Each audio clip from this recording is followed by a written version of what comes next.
कल निम्मो के साथ ऐसा व्यवहार करने की क्या जरूरत थी?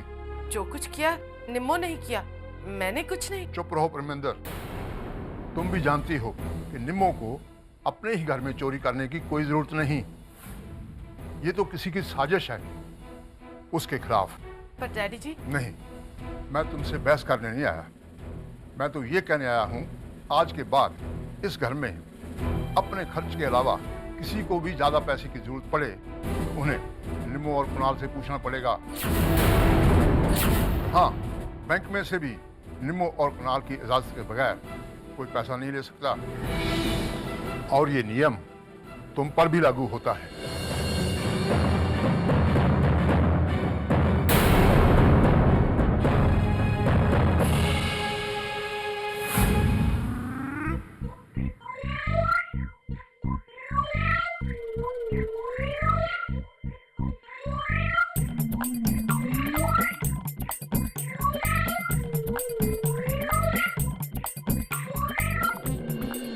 निम्मो चलो। नहीं कुणाल, मन नहीं कर रहा है। तो फिर तुम्हें मुझ पर भरोसा नहीं? नहीं कुणाल, ऐसी बात नहीं है। तो फिर चलो। कुणाल, वहाँ डायलॉग बाजी करने में मुझे लेना ही भूल गए। तुम्हें क्या लगा था निम्मो को अकेले लेके यहाँ आओगे? हाँ चलो निम्मो, कल तो नीता और आनंद थे इसलिए मैं कुछ बोली नहीं। अगर आज तुझे कोई बोलेगा ना तो मैं सबकी धज्जियां उड़ा दूंगी। हाँ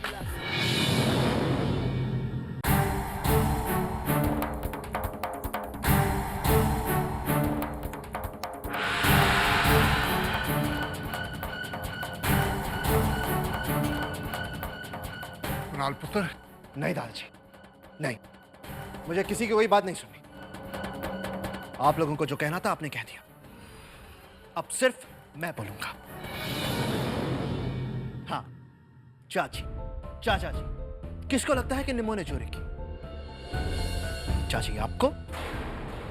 क्या चाचा जी आपको लगता है? हमने निम्मो पर झूठा चोरी का इल्जाम नहीं लगाया है। उसने खुद उस डब्बे में उस हार को रखा था। निम्मो मेरी बीवी है, मिसेस कुणाल सहगल है। वो मेरे प्रॉपर्टी में बराबर की हिस्सेदार है। अगर वो चाहे तो ऐसे पीसों नेकलेस खरीद सकती है। उसको चोरी करने की कोई जरूरत नहीं। जो कुछ हुआ था सबके सामने हुआ था। मैं नहीं मानता, मुझे पूरा यकीन है। और आप लोगों को मेरे यकीन पर यकीन करना होगा। वो इस घर की बहू है और ये बात सब याद रखेंगे। अगर आज के बाद निम्मो पर किसी ने उंगली उठाई तो ना निम्मो इस घर में रहेगी और ना ही मैं।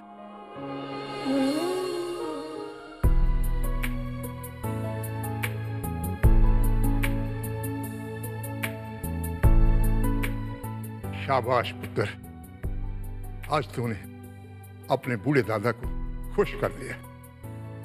तेरी आंखों में निम्मो के लिए सच्चा प्यार देख रहा हूं मैं। मुझे यकीन था तुम ऐसा ही करोगे। चलो निम्मो।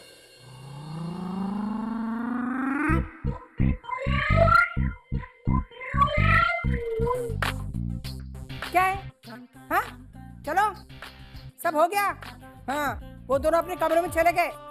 तुम लोग भी निकलो, बहुत भीड़ है यहाँ पे। वैसे भी एसी काम नहीं करता ठीक से।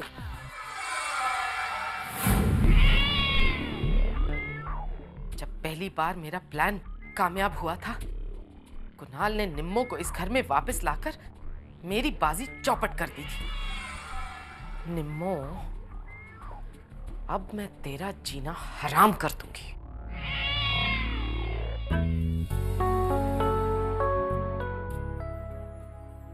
कुणाल, ऐसे वक्त पे तुमने मेरा साथ दिया, इसके लिए थैंक्स। अरे क्या साथ दिया? मैंने कोई एहसान नहीं किया। मैंने वही किया जो मुझे सही लगा। एक्चुअली मुझे तुमसे उम्मीद नहीं थी कि तुम हमारे लिए अपनी फैमिली से लड़ोगे। अरे मुझे भी उम्मीद नहीं थी कि मैं इतना स्ट्रांगली रिएक्ट करूंगा। मगर रही बात अपनी फैमिली के खिलाफ जाने की, तो मैं उनके खिलाफ नहीं था। मैंने तो सिर्फ सच्चाई का साथ दिया। रियली? और वो आनंद के घर में उसको इम्प्रेस करने के लिए जो डायलॉग बाजी कर रहे थे वो किसी फिल्म से उठाई थी क्या? या फिर तुम सचमुच मैं सच में उनकी इज्जत करता हूँ। हाँ, मैं उन्हें इतनी अच्छी तरह से जानता नहीं, मगर जितना भी जानता हूँ मुझे लगता है कि वो he is a simple man. कोई दिखावा नहीं करते। उनकी बेटी की शादी इतने बड़े सैकल परिवार में हुई है, मगर अपनी पोजीशन, अपनी फाइनेंशियल कंडीशन को लेकर वो इनसिक्योर थोड़े भी नहीं है। शर्मिंदगी भी महसूस नहीं होती। और रिस्पेक्ट। काश तुम्हारे घर के बाकी लोग भी ये बात को समझ पाते कि हमारी किसी से कोई दुश्मनी नहीं है। मैं तो बस शांति से कुछ पल यहां रहना चाहती हूँ। मैं नहीं चाहती कि इसकी वजह से मेरी फैमिली को कोई प्रॉब्लम उठानी पड़े। निमो, कांटा बहन, निमो रो रही है। हाँ अरे पानी लाइए ना। हाँ लाती हूँ। चुप हो जा बेटा, चुप हो जा। निमो, आओ बैठो बैठो। निमो, सब ठीक हो जाएगा।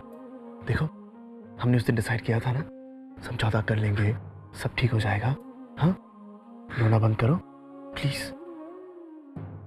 देखो, मैं तुम्हारे सर पर हाथ ठीक से सहला रहा हूं, है ना?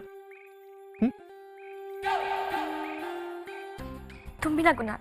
लेकिन सीख गया हो ना?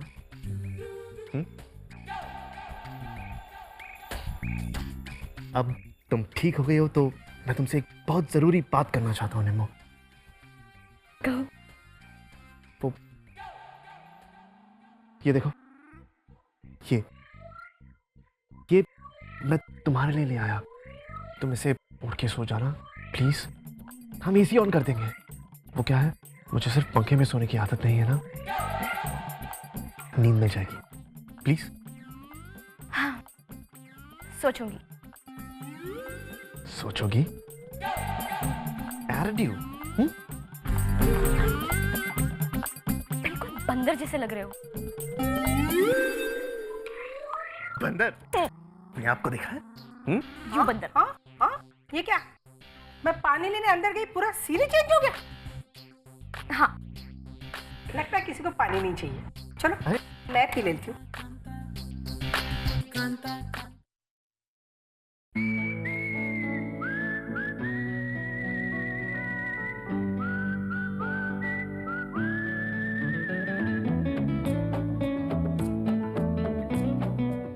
आज दिन में तो बड़ी डिंगे हाँक रहे थे कि एसी के बिना मुझे सोने की आदत नहीं है, और जब एसी ऑन है तो कैसा सिकुड़ कर सो रहे हो।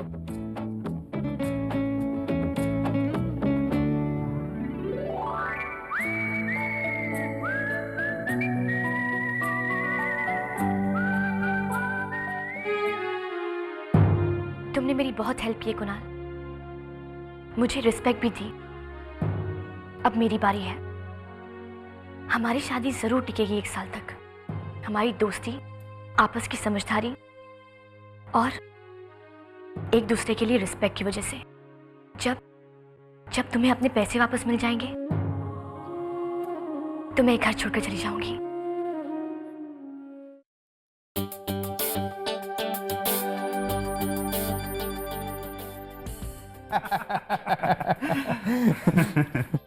एक्सक्यूज मी, क्या आप स्वाति मथुरिया को जानते हैं? अजी हाँ, उन्हें कौन नहीं जानता। वैसे आप क्यों पूछ रहे हैं? वो मुझे उनके केबिन से चेक कलेक्ट करना था। यशवंत, क्या इन्हें स्वाति के केबिन में छोड़ा? क्या आप लोग कॉन्फ्रेंस के लिए हैदराबाद नहीं गए? अजी हमारी ऐसी किस्मत कहाँ साहब। बॉस जो है वो कुछ खास एम्प्लॉयज़ को ही कॉन्फ्रेंसेस पे लेके जाते। अब देखिए, 2 दिन का टूर था, लेकिन आज 3रा दिन है और दोनों का कुछ पता नहीं। 5 स्टार में ठहरे हैं, पता नहीं रूम भी 2 बुक किए हैं या 1 में ही।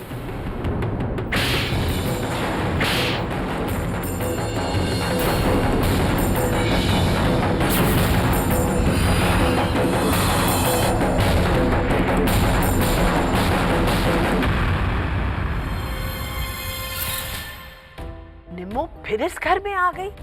अब जितनी भी देर रहेगी सर झुका के रहेगी। सर झुकाकर रहे या सर उठाकर, मैं उसे इस घर में नहीं रहने दूंगी। अब उसकी दुखती रग मुझे पता चल गई है। अब आप देखिए मैं आगे क्या करती हूँ। आज सुबह से ना मेरा सेल फोन नहीं मिल रहा है। चोरी तो नहीं हो गई यू नो? चोरी कैसे हो सकता है? तुम इतने दावे से कैसे कह सकती हो? तुम दोनों यहाँ बैठे हो ना। चोरी का हार निम्मो के टिफिन से निकला है, फिर भी ये आकड़। अच्छा, कल कुणाल ने इतना सुनाया फिर भी इतनी आकड़? बस कांता मासी, बहुत हो गया ये सब। अब और कोई झगड़ा नहीं करना चाहती मैं इन लोगों के साथ।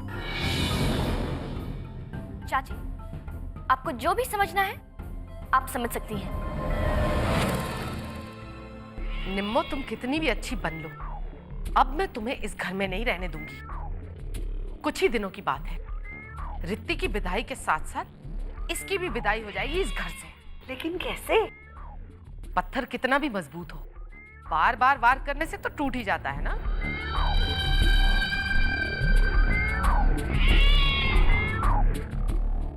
हेलो आरती, परमिंदर बोल रही हूँ। अरे लो निमो बेटिया, तू ने कांता मासी तो मैं पण। अरे निम्मो, 100 साल की उम्र है तुम्हारी, अब भी हम तुम्हारे बारे में ही बात कर रहे थे। क्या बात कर रही हो? तो मेरी उम्र तो 145 साल हो गई। कांता मासी तो मैं पढ़ने। अरे यार आपको मासी उस दिन आपने क्या कहा था? तो देखो आज मैं एकदम गुजराती खाना बना रही हूँ और मैं श्रद्धा भाभी को भी सिखा रही हूँ गुजराती खाना बनाने को। अरे वाह! वो मम्मी जी घर पे नहीं होती ना, तो जिसको जो खाना है खा सकता है। पर मुझे पता है मम्मी जी को गुजराती खाना बहुत पसंद है। हाँ हाँ, हमारे घर पे आई तो बड़े शौक से खाना खा रही थी वो। कुणाल सर नाश्ते पे आ गए, मैं लेके जाऊं? हाँ, नहीं तुम जाओ।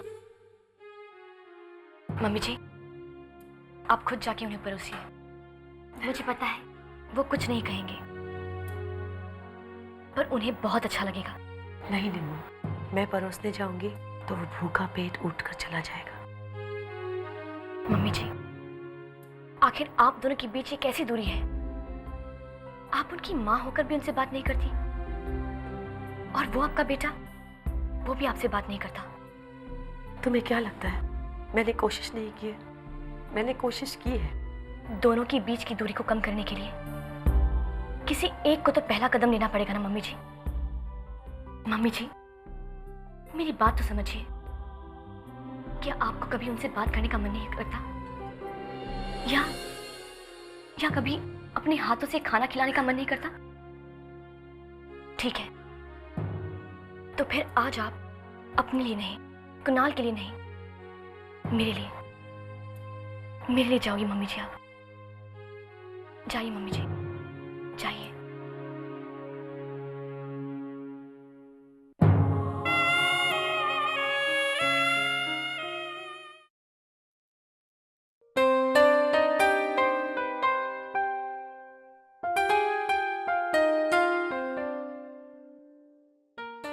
आप प्लीज उठना मत।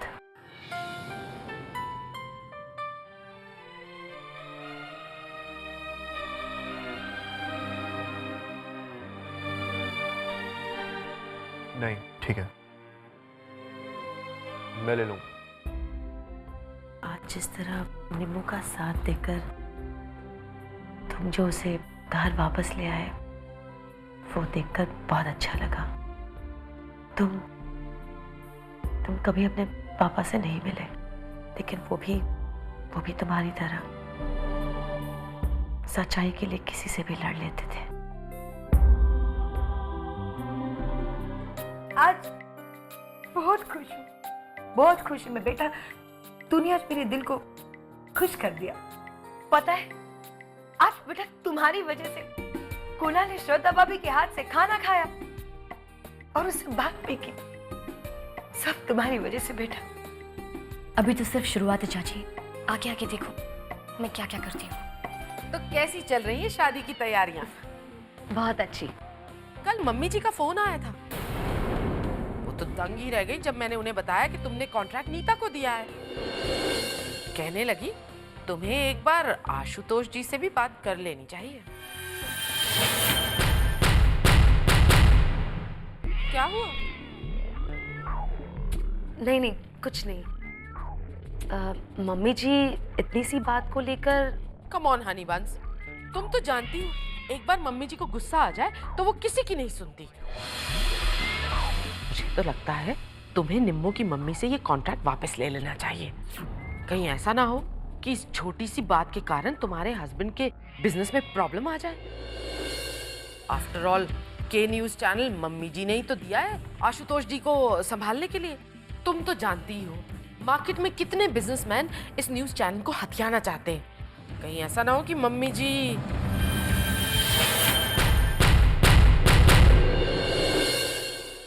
नहीं नहीं, कहीं दादी जी ने गुस्से में आकर आशुतोष से अब उनका चैनल वापस ले लिया तो मैं रिस्क नहीं ले सकती। नहीं नहीं, प्लीज तुम मम्मी जी को समझा देना। मैं ड्रेस डिजाइनिंग का कॉन्ट्रैक्ट किसी और को दे दूंगी। मुझे शादी में कोई झमेला नहीं चाहिए और ना ही अपने रिलेशनशिप में। तो फिर सोच क्या रही हो? फोन लगाओ नीता को।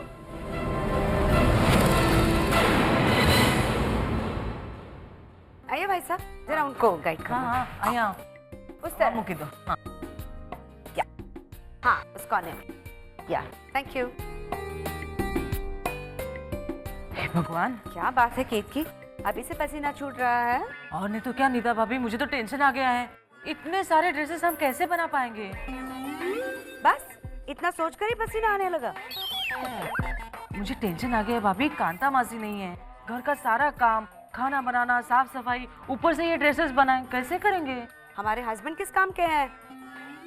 नीता भाभी, ये आइडिया बेस्ट है। वो दोनों अपना खाना खुद बनाएंगे और हम दोनों होटल से मंगवाएंगे, क्यों? हेलो आरती भाभी, कैसी हैं आप? बस आप ही का काम चल रहा है। और हेलो, केत की भी आपको हेलो बोल रही है। जी जी, आप कैसे हो?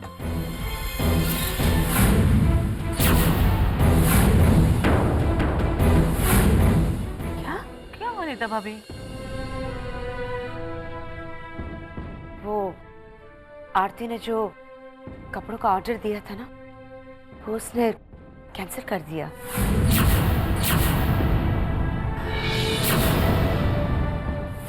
क्या जरूरत थी आपको ये सब करने की? आपने ही आरती भाभी को मजबूर किया था कॉन्ट्रैक्ट वापस लेने के लिए। हाँ, सारी गलती बस मेरी ही है। मैंने ही निम्मो को चोरी करने के लिए मजबूर किया। आरती ने नीता से कॉन्ट्रैक्ट वापस ले लिया तो उसमें भी मेरा ही हाथ। क्यों, मुझे कोई और काम नहीं है क्या? एक बात तुम अच्छी तरह समझ लो, उस रात जो तमाशा यहाँ आरती ने देखा है ना, उसके बाद कोई भी अच्छे घर की बहू वही करती जो उसने किया है। मैंने आपकी और आरती भाभी की बातें सुन ली। अब मैंने क्या किया है? जो कुछ किया है आरती ने अपनी मर्जी से किया है। मैंने उसे फोर्स नहीं किया था। मैं कौन होती हूँ? आप क्यों कर रही हैं मेरी मम्मी के साथ ऐसा? क्या बिगाड़ा है मम्मी ने? हमेशा मम्मी की लाइफ में दखलंदाजी देना। अच्छा, दखल तो तुम दे रही हो हमारी जिंदगी में। एक बात अपनी मम्मी को अच्छी तरह समझा देना, उनकी औकात आस पड़ोस की औरतों के कपड़े रिपेयर करने या उनकी साड़ियों में फॉल लगाने लायक ही है। वर्माज या सहगल की शादी के कपड़े डिजाइन करने लायक नहीं है, समझी?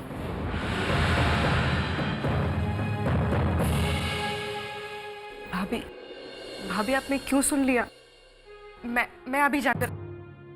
नहीं रिति, कहने को तो मैं कुछ भी कह सकती हूँ, लेकिन बात को बढ़ाने से कोई फायदा नहीं। उस बात का असर मेरे मम्मी पापा पर होगा और ये बात मैं बिल्कुल बर्दाश्त नहीं कर सकती। तो मैं आरती भाभी से बात करती हूँ, इस तरह किसी के दबाव में आकर। नहीं रिति, मेरी बात को समझने की कोशिश करो। उनकी भी कोई मजबूरी होगी और तुम्हारी शादी उसी घर में हो रही है। देखो रिति, मैं नहीं चाहती कि जिस तरह इस घर के कुछ लोग मुझे नापसंद करते हैं, तुम्हारे साथ कुछ ऐसा बर्ताव हो। और जहां तक मेरे परिवार का सवाल है, मैं उन्हें संभाल लूंगी। तुम जाओ। क्यों कर रहे हो मम्मी पापा के साथ ऐसा खिलवाड़? ना मैं उनके साथ रह सकती हूँ, वरना उन्हें लगेगा कि मैं यहाँ खुश नहीं हूँ। यहाँ रहकर अगर किसी से झगड़ा करूंगी तो कहीं ना कहीं बात मम्मी पापा तक पहुंच ही जाएगी और उनका दिल टूट जाएगा। और अगर सब कुछ भूल कर वापस चली गई तो कुणाल को अपनी प्रॉपर्टी के पैसे भी नहीं मिलेंगे। आखिर मैं क्या करूं?